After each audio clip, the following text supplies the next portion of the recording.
Beleza? Então já estamos quase terminando o PET volume 4, hein? Agora eu vou te explicar como se fazem as atividades das 2 últimas semanas. Fica ligado, viu? Bora lá? A aula já vai começar.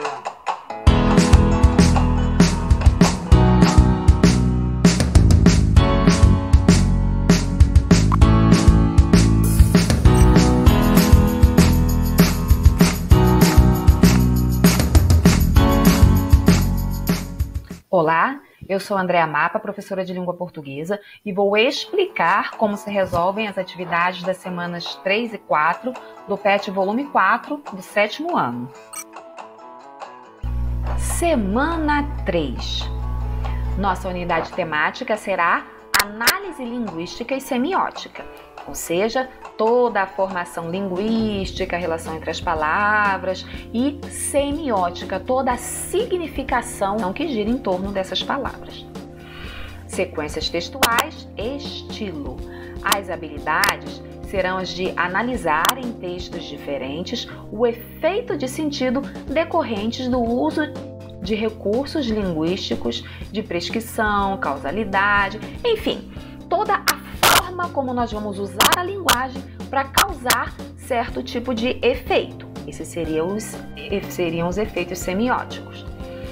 Conteúdos relacionados, emprego dos recursos linguístico-discursivos, figuras de linguagem, que é quando a gente usa uma linguagem figurada, morfologia dos verbos em textos noticiosos e argumentativos. Atividades. Número 1. Leia o texto abaixo e responda as questões a seguir. Então, nós temos aqui um panfleto publicitário de um sanduíche que parece ser delicioso. Enorme a foto do sanduíche, logo em primeiro plano. Aqui temos o logotipo de quem está vendendo esse sanduíche e com os dizeres. Chegou o Mega Stacker. Hashtag tudo isso. O sanduíche que você ama. Disponível em... Aqui está o site de onde foi tirada essa campanha publicitária. Número 1. Que recursos o autor utiliza para atingir o seu objetivo? Primeiramente, qual será o objetivo dele? Divulgar esse delicioso sanduíche, né? Persuadir o leitor, o receptor desse panfleto, né, a ir lá comprar esse sanduíche delicioso. Então, que recursos ele usou? Ele usou só linguagem verbal, ou seja, só palavras e frases? Ele usou só linguagem não verbal, só imagens e fotos? Ou ele usou os dois? Que recursos ele usou? Tá bem facinho, né? Número 2. Qual a intenção do autor do anúncio ao colocar o sanduíche em primeiro plano? Ele poderia ter posto esse sanduíche pequenininho aqui no cantinho, né?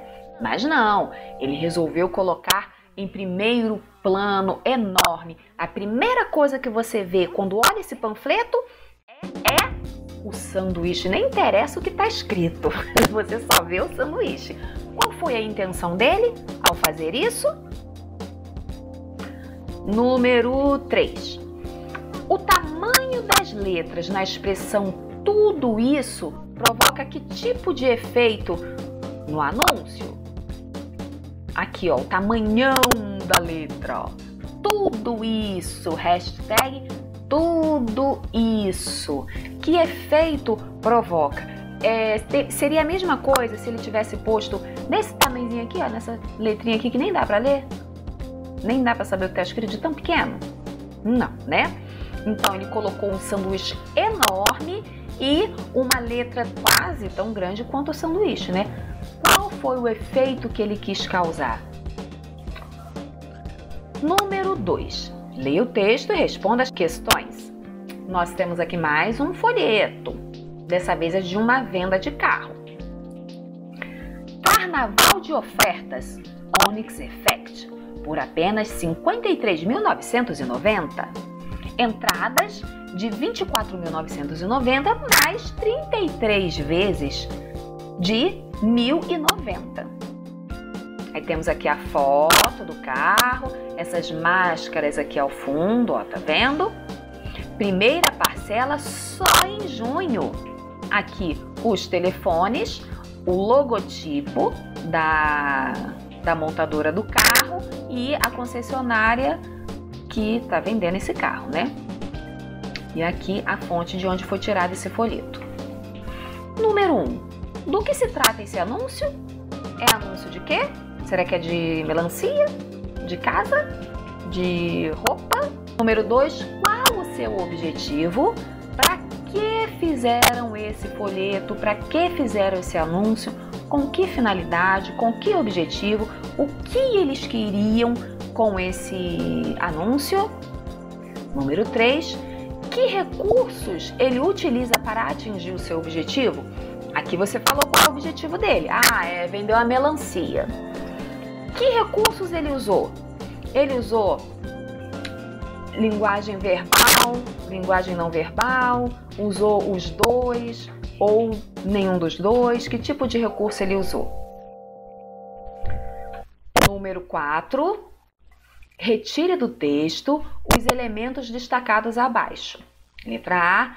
Elementos da linguagem verbal. O que é que tem aqui que é a linguagem verbal? Você vai copiar aqui, escrever aqui. Letra B. Elementos da linguagem visual. Tá? Já não é mais a linguagem verbal. Ou seja, não são palavras mais. É algo além das palavras. Você vai escrever aqui também. É a foto de uma melancia. É a cor do pôr do sol. E vai escrever aqui. Número 3. Releia o texto da atividade anterior e responda as questões. Ou seja, você vai ler esse folheto, panfleto aqui, novamente, para responder o número 3. O que significa a expressão carnaval de ofertas? Olha aqui.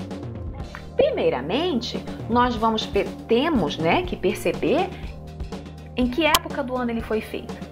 Então, ele aproveitou essa certa época do ano e usou essa expressão, carnaval de ofertas. O que é que nós temos no carnaval que ele pode ter usado de comparação com esse panfleto? Nós não temos no carnaval desfiles de blocos de carnaval, desfiles de escolas de samba. Então nós podemos listar quais são os blocos que vão desfilar, listar também a variedade de escolas de samba que temos. Então será que ele comparou isso tudo? Uma lista de ofertas com uma lista de escolas de samba, de blocos de carnaval, enfim. O que tudo isso tem a ver com essa expressão carnaval de ofertas? Você vai resumir tudo o que você entende sobre carnaval e tentar comparar com esse carnaval de ofertas aqui. E responder bem resumidamente aqui no número 1. No número 3, 1. Número 2, 02. Como essa expressão pode convencer o leitor a comprar o carro? Quanto tempo será que dura o carnaval? Dura muito tempo? Dura o ano inteiro? E essas ofertas aqui também vão durar o ano inteiro, será? Será que isso ajuda ao comprador do carro se decidir de uma vez? Ou será que ele vai esperar o ano acabar, esperar o carnaval acabar? Número 3. Quais elementos complementam a expressão carnaval de ofertas? Essa expressão são elementos de linguagem verbal. Quais os outros elementos vão complementar essa palavra aqui, carnaval? Tem outros elementos aqui, até não verbais, que complementam essa expressão aqui. Número 4. Qual frase do anúncio remete a vantagens para o cliente? Ele vai comprar e com que vantagem? Que diferença vai ter se ele comprar nesse lugar ou em outro lugar? Nesse lugar aqui, ó, na Vale Sul. Qual é a vantagem que ele vai ter com relação a outros lugares? Número 5.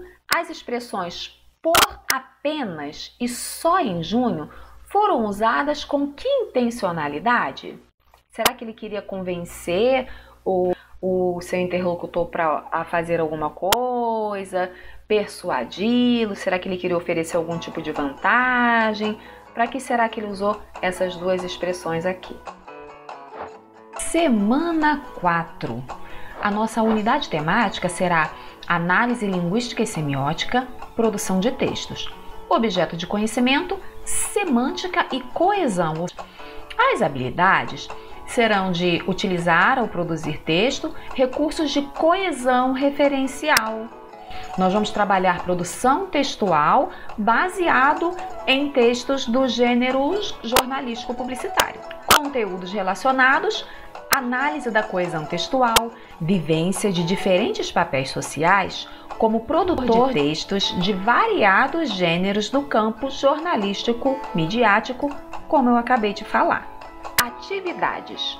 Número 1, leia as informações abaixo e faça o que for solicitado. Então, nós temos uma lista de informações aqui. Primeira, a primeira dose da vacina contra o coronavírus que está sendo testada em São Paulo.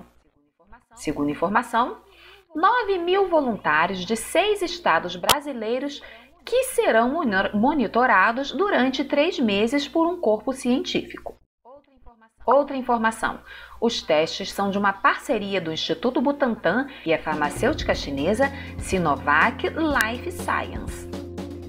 Um pedido inicial de 100 milhões de doses da vacina e vai desembolsar um total de 1,95 bilhão de dólares, cerca de 10 bilhões de reais por elas. Pfizer e BioNTech planejam produzir 100 milhões de doses. Pfizer e BioNTech anunciaram resultados positivos dos estudos da vacina experimental. Ou seja, já nessa primeira questão, nós já vamos trabalhar essas habilidades aqui, ó, recursos de coesão referencial e sequencial. Ou seja, o que vamos ter que fazer para produzir essa notícia? Esqueci de ler. Número 1, agora escreva uma notícia contendo todas as informações lidas. Não esqueça de utilizar os recursos de coesão para dar sentido ao seu texto. Nós já vamos trabalhar essa habilidade de usar recursos de coesão referencial e sequencial. Ou seja, nós vamos colocar todas essas informações em ordem. Você percebeu que todas essas informações fazem parte de um único assunto, certo? Contudo, elas estão fora de ordem. Então, nós vamos primeiramente ordenar essas informações, ver o que vem primeiro, o que vem depois. Como nós vamos fazer isso? Nós vamos observar no texto quais são os elementos de coesão, ou seja, que palavras vão fazer referência a outras. Por exemplo, a compra foi de 100 milhões de doses. Que compra foi essa? Quem comprou? Você vai ter que achar a quem se refere, a que compra se refere. Olha, os 12 centros de pesquisa envolvidos. Que 12 centros de pesquisa? Referente a que tipo de pesquisa? Então, qual será que veio primeiro? Vocês vão colocar em ordem esses acontecimentos. Depois de ordená-los, vocês vão montar a notícia.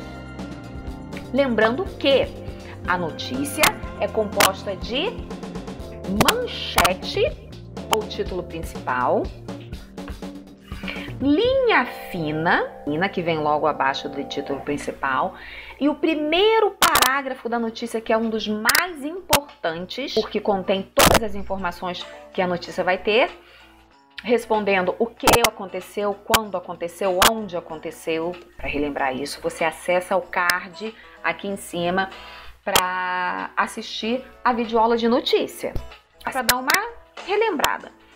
Então, nós vamos colocar todos os acontecimentos em ordem e vamos montar o lead. Ó, o que aconteceu e quando aconteceu. Olha aqui, ó, os Estados Unidos fecharam hoje um acordo com as farmacêuticas Pfizer e BioNTech. Sobre o que era esse acordo? Para produzir o quê? Você vai achar aqui também. e organizar de acordo com uma notícia. Número 2. Responda as questões como forma de planejamento para a produção textual. Que elementos fazem parte de um folheto ou panfleto? Quem foi meu aluno sabe, né? Nós já fizemos um panfleto no início do ano. Enfim, você pode acessar ao cardzinho aqui que eu produzi também uma rápida animação sobre o panfleto. Vale a pena dar uma olhada. Mas nós já sabemos que o panfleto não é aquele papelzinho assim, pequenininho, que a gente recebe na rua com algum tipo de informação, divulgando um produto ou um serviço, ou divulgando uma ideia. Geralmente é para te fazer aderir a esse serviço, ou comprar esse produto, ou mudar alguma forma de comportamento, tal qual nós vimos nas semanas 1 e 2. Não foi? Já fizemos várias atividades sobre folheto e panfleto. Então, o que será que deve fazer parte do folheto panfleto? Número 2. Para que serve um folheto ou panfleto? Acabei de explicar também, né? Para que serve, qual é a finalidade, para que ele é feito. Na animação você também tem esse tipo de informação.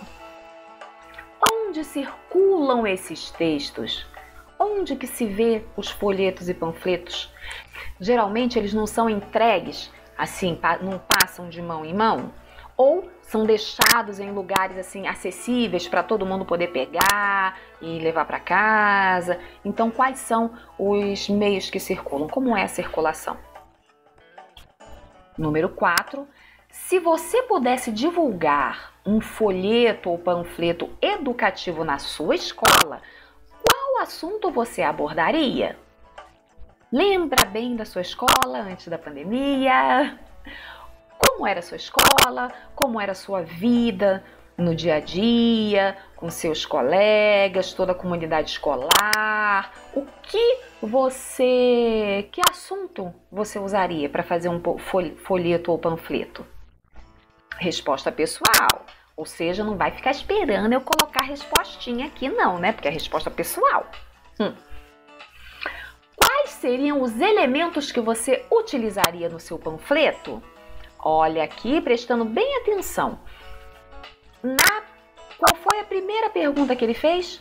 Que elementos fazem parte de um panfleto? Se você respondeu bem essa questão aqui, é o mesmo que você vai usar aqui. Quais seriam esses elementos? Os elementos que fazem parte de um panfleto, né? Mas você pode especificar quais você usaria. Tipo de letra, as cores, as imagens, o tipo de linguagem que você utilizaria. Enfim. Número 3. Agora é hora de criar um panfleto educativo sobre o tema que você escolheu. Não se esqueça de utilizar o texto verbal, imagens, diferentes fontes de letras e cores, se possível. Um panfleto tem que ser chamativo, né? Tem que atrair a atenção do público. Então ele tem que ser, costuma ser, né? Dependendo do assunto que você vai abordar, tem que ser bem colorido, as cores têm que ter a ver com o assunto, diferentes formas de letras, imagens, enfim, toda aquela linguagem não verbal, né, associada, logicamente, à linguagem verbal. As frases de impacto, frases curtas que atraiam a atenção do leitor e que vão convencer o leitor de alguma coisa, que é para isso também que serve o panfleto, né, para convencer o leitor, seja a comprar algum produto ou se associar a algum tipo de serviço ou a aderir a algum tipo de ideia, algum tipo de comportamento. Lembra nas semanas 1 e 2 que tinha lá um panfleto sobre limpeza urbana? Queria mudar o comportamento das pessoas que jogam lixo no chão. Então, sobre o tema que você escolheu a respeito da sua escola, você vai ter que usar todos esses recursos para poder fazer o seu panfleto. Bom, aqui nós já terminamos a semana 4. Vocês tenham compreendido direitinho como se faz cada atividade. Não deixe de enviá-las, tá? Afinal de contas, as suas atividades contam como carga horária. E se você deixar de enviá-las, é como se você estivesse faltando a todas as aulas, tá? E isso não é legal, vai comprometer a sua situação no final de toda essa pandemia que Deus sabe lá quando vai terminar. Então mantenha seu seguro, continue mantendo o distanciamento social, lave sempre bem as mãos com água e sabão. Precisou sair, use máscara corretamente, tapando bem a boca e o nariz. E ó, não se esquece de se inscrever no canal, que é para ficar sabendo logo quando sair o vídeo de correção. Até mais, até a próxima semana.